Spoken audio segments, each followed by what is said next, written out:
When a homeless man asked Barron Trump for just $1, he never expected the young man's life-changing response. It was a mild afternoon in San Diego, the kind of day where the sun felt just warm enough to keep the cool breeze at bay. Outside a quaint coffee shop on Harbor Drive, a young man sat at one of the outdoor tables, his cap pulled low over his eyes. He was unmistakable Barron Trump, the son of the President of the United States. Though he was often shielded from the public eye, his presence was notable.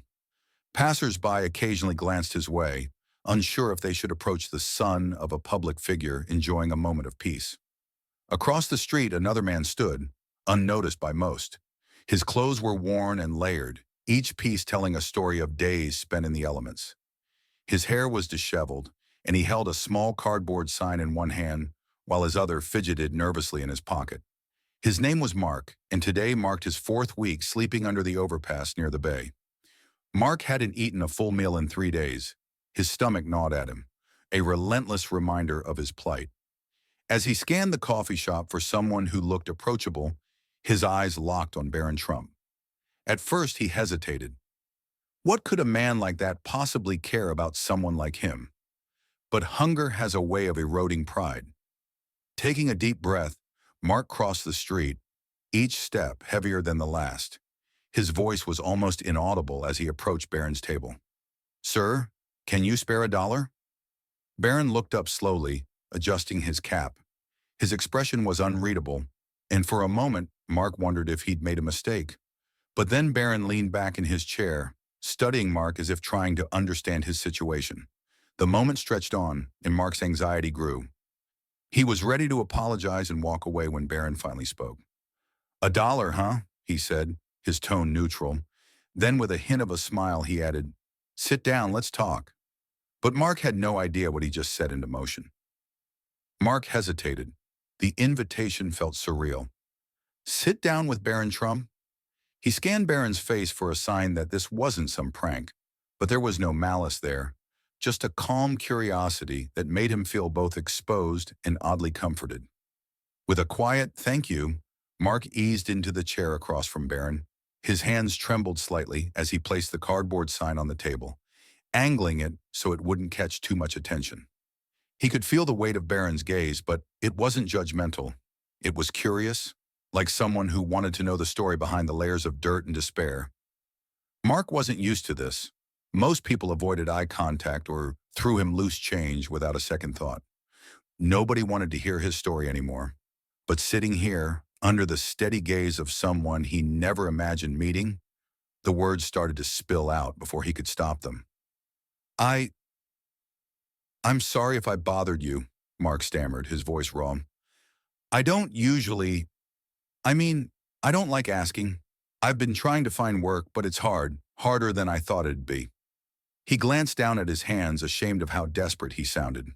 Barron didn't interrupt. He just listened, which was more than most had done in years. Mark took a deep breath and continued, the dam breaking. "I was a chef, had my own place. Then the restaurant failed, and I lost everything. It didn't take long for the savings to run out, then came the bills, and after that..." He paused, swallowing hard. "Well, you can guess the rest." He tried to laugh, but it came out bitter and hollow.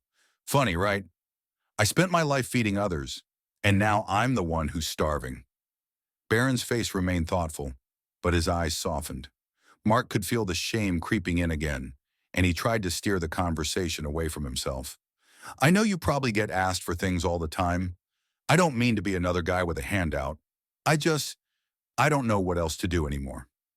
But Barron wasn't the kind of person to brush off a story like that. He had a response Mark never saw coming. Barron leaned forward, resting his elbows on the table, his hands clasped loosely. The air between them felt heavier, quieter, as if the world had slowed down just for this conversation. Mark could feel his pulse quicken. He half expected Barron to hand him a couple of bucks and politely dismiss him as others had done before, but instead Barron asked a question Mark wasn't prepared for. "What's your name?" Mark blinked, caught off guard by the simplicity of the question. Mark," he muttered, his voice barely above a whisper. Barron nodded slowly, letting the name settle. "Mark," he repeated as if testing how it felt on his tongue. Then after a pause he said, "You know, Mark, I've been in a lot of situations where I've seen people struggle. My dad's always taught me that everyone has a story. Good, bad, ugly. It doesn't matter. What matters is how you decide to move forward. So tell me this, what's the next chapter of your story? Mark stared at Barron, unsure if he was serious. The next chapter? He echoed, his voice tinged with disbelief. Yeah, Barron said, leaning back. You're still here, aren't you? Breathing, talking, asking for $1. That means your story isn't over yet. So what's the next chapter? Mark felt a lump rise in his throat. He didn't have an answer. The truth was, he hadn't thought that far ahead in a long time.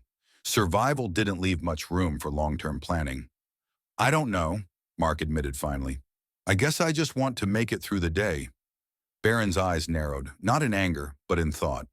That's not a chapter, Mark. That's a sentence. You need a chapter, a real one, something you can build on. Mark felt an odd mix of frustration and curiosity. He wanted to ask Barron what he knew about struggle, but he held his tongue. There was something about the way Barron spoke, like he wasn't just throwing out cliches, but genuinely wanted Mark to think. Barron reached into his pocket, pulling out his phone. Mark's heart sank. This was the part where the dollar would come out, and Barron would send him on his way. But Barron didn't pull out cash. Instead, he tapped on his phone and turned the screen towards Mark. Go here, Barron said, his tone firm but not unkind. It's a community center run by some friends of the family. They'll help you get cleaned up, find a job, maybe even a place to stay. But it's up to you to take the first step. Mark stared at the screen, his hands trembling. Why? Why are you doing this? He asked, his voice cracking. Barron's expression softened just a fraction. Because I've been given a lot, and I believe in giving back. Plus, my dad always said, if you can help someone, do it. But Mark wasn't sure if he could believe in second chances, not after everything he'd been through. Mark's fingers hovered over the phone as if it were made of glass, fragile and full of promise he wasn't sure he deserved. The name and address on the screen felt like a lifeline, but the weight of his doubts pulled at him. Could he really trust this? Could he trust Barron? I don't know, man, Mark said after a long silence, shaking his head. I've tried places like that before. They don't really help people like me. Barron's gaze didn't waver. People like you? What does that even mean? Mark swallowed hard, avoiding eye contact. You wouldn't get it. Guys like me, we're just forgotten. Barron leaned forward again, his voice quiet but firm. You think I don't understand? I've seen what can happen when people lose everything. My family's been through its share of public scrutiny and challenges.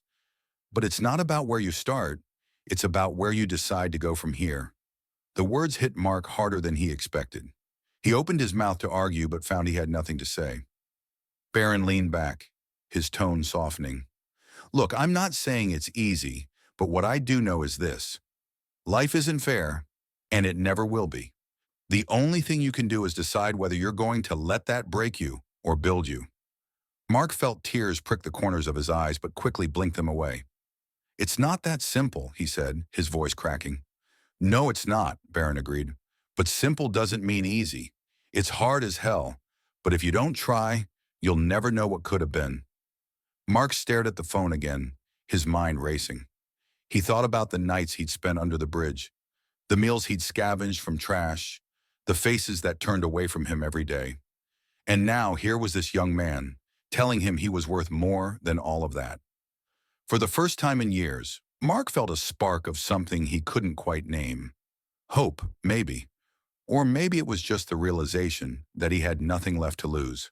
I'll think about it, Mark said finally, his voice barely above a whisper. Barron nodded as if that was enough. Good, that's all I'm asking. But Mark wasn't the only one affected by this encounter. Barron had his own reasons for stepping in, reasons that would soon come to light.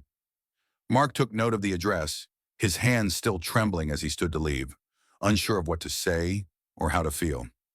Barron's words echoed in his mind, stirring up memories he'd buried long ago, of better days, of dreams that once felt achievable. As he took a few hesitant steps away, he turned back. Thanks for listening, he said awkwardly, his voice barely carrying over the hum of the street. Barron gave a small nod, his expression unreadable. "Take care of yourself, Mark," he said simply, before returning to his coffee. But Mark didn't see Barron's hand falter slightly as he picked up the cup. He didn't notice the way Barron's jaw tightened for a brief moment, as if holding back a flood of emotion. Sitting alone again, Barron let out a slow breath, staring at the empty chair where Mark had been just moments before. It wasn't the first time he'd been reminded of the hardships people face, but it hit harder this time. He'd grown up in a world of privilege, yes, but he'd also seen the struggles his father faced to help others, and the stories of those who needed a second chance. Mark's journey from that day was not straightforward, but it was marked by small victories. He visited the community center, where he was met with kindness and no judgment. They helped him get cleaned up, and through their network, he found work in a kitchen, not as a chef, but as a prep cook. It was a start, a humble one, but it was his own. With time, Mark saved enough to rent a room in a shared house, and he began volunteering at the very center that had helped him, sharing his story to inspire others. He kept the memory of that day with Barron Trump close, not as a tale of celebrity charity, but as a reminder that sometimes one conversation can change the course of a life. The coffee shop on Harbor Drive remained a quiet backdrop for countless passers-by, unaware of the life-changing conversation that had taken place there. But for Mark and Barron, it would always be more than just a meeting. It was a moment that proved the power of human connection, a simple gesture that rippled outward in ways neither of them could have predicted. And for those who hear their story, it serves as a reminder. Sometimes the smallest acts of kindness can lead to the greatest transformations. If this story moved you, don't forget to like, share, and subscribe to our channel. Together, we can keep spreading stories that remind us of the power of compassion and second chances.